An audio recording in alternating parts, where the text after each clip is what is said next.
මම මේ වීඩියෝ එක කරන්නේ ඊයේ දවසේ කරලා තියෙන වැරදි සහ කලින් පේපර් එකේ කලින් වීක් එකේ පේපර් එකේ වැරදි ටික කියලා දෙන්න.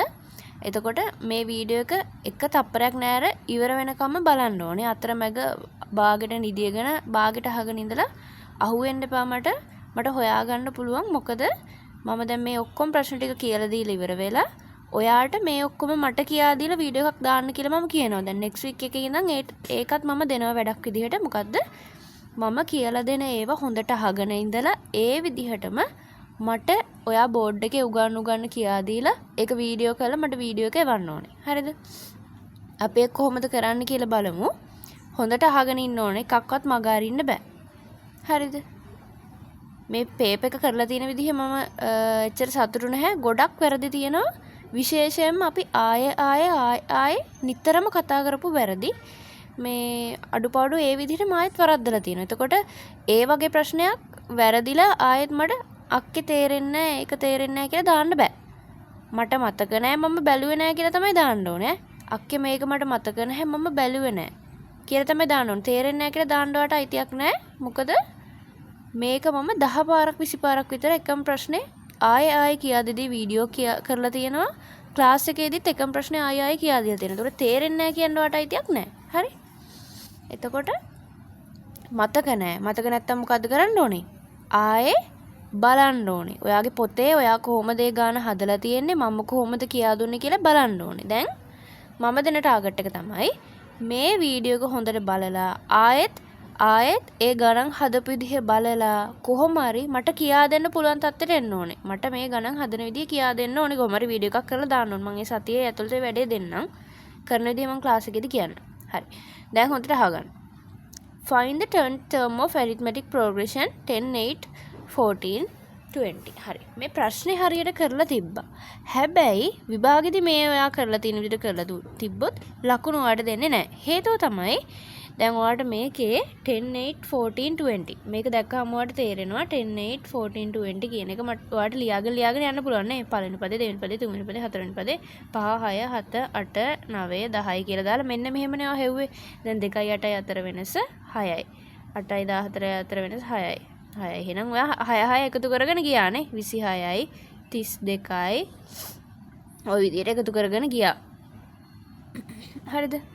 මේ මෙතඩ් එක කරාම ඔයාලට ලකුණු දෙන්නේ නැහැ. හේතුව මොකද්ද?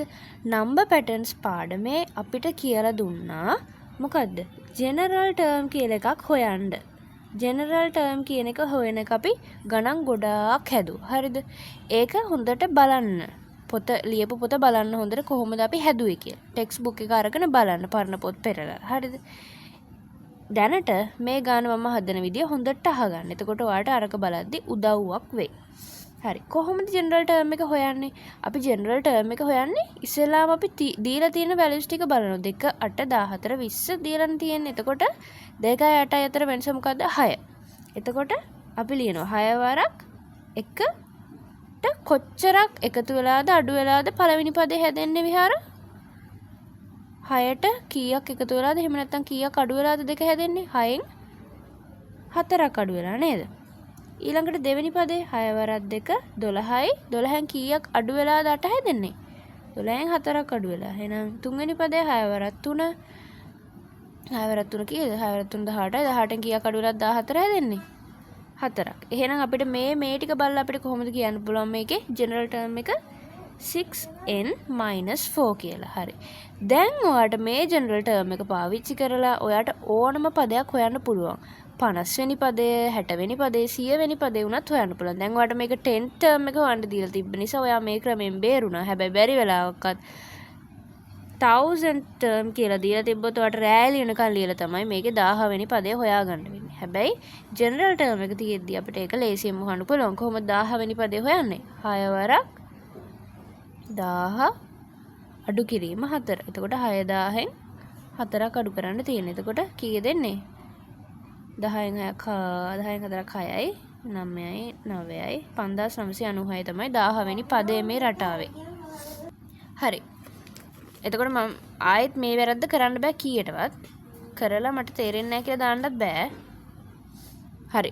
ඊළඟ ප්‍රශ්නේ. Determine the expression for the general term Tn of the number pattern 5, 10, 15, 20. මේ general term එක හොයන එක. මේක හිස්තැන් තියලා. අයියේ හිස්තැන් තිබ්බේ. මේක දන්න දෙයක් නේ. කොහොමද මේකේ general term එක හොයන්නේ? 5 10 15 20 නේ. මේකේ pattern මේවා ටික. එතකොට 5 කියන්නේ මොකද්ද? 5 වරක් 1. 10 කියන්නේ 5 වරක් 2. 15 කියන්නේ 5 වරක් 3. 5 වරක් 4. එතකොට එහෙනම් මේකේ ජනරල් ටර්ම් එක මොකද්ද? ජනරල් ටර්ම් එක 5n.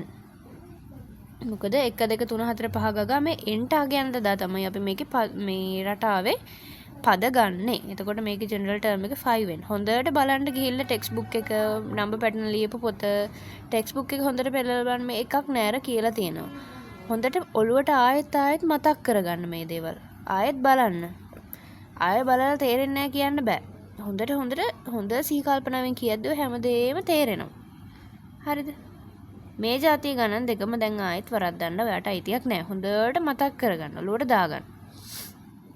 හරි. ඒ වගේම ලියන ගාන මේ හැම එකම ලියලා මට ෆොටෝස් උත් දාන්න ඕනේ. දැන් මේ වීඩියෝ එක බලලා මට ෆොටෝස් දාන්න ඕනේ මෙන්න මේක මම ලිව්ව හොඳට අහගෙන හිටියා කියලා. ෆොටෝ එකක් දාන්න ඕනේ ලියලා ඉවර වෙලා උත්තර ටික. හරි. ඊළඟ ප්‍රශ්නේ වරද්දලා තිබ්බා find the next term of decreasing number pattern මෙන්න මේක. ඕම් බලන්න එකම જાතිය වැරදි ටික කරන්නේ. හරි. මේ number pattern එකේ next term එක හොයන්න තියෙන්නේ. next term එක හොයලා තිබ්බා. මේකෙත් හොයලා තිබ්බා. හැබැයි හොයලා තිබ්බේ හරි method එකට නෙමෙයි. දැන් අපිට මේකෙත් කියන්න පුළුවන් නේ 25න් 4ක් අඩු වෙලා තමයි 21 එන්නේ. 21න් 4ක් අඩු වෙලා 17. එකෙන් 4ක් 13 හොම කියන්න පුළුවන්. හැබැයි මේකෙත් මොකද වෙන්නේ? කරන method එක වැරදි. ඒක මම කියා දෙන්නම්.